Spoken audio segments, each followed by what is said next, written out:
So I've been thinking, imagine a cooking app whereby you put ingredients in there and it shows you other nearby people with similar ingredients. I'm thinking Tinder, but for cooking.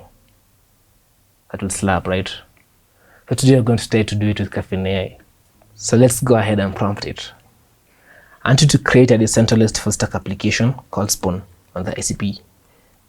I want a modern food-themed interface with a user authentication system.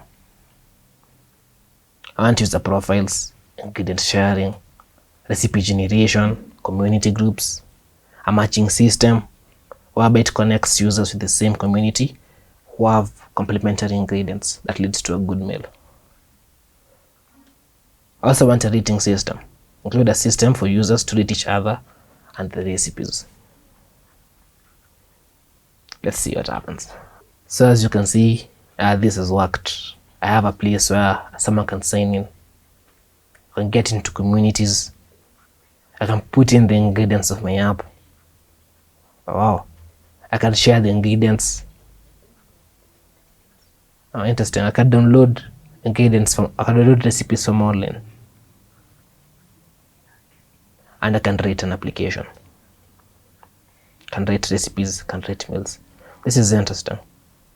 So as you've seen, Caffeine AI can build end-to-end systems and provide for me an application that feels polished and ready. So it's time to test it, deploy it, and share it. Create with Caffeine AI.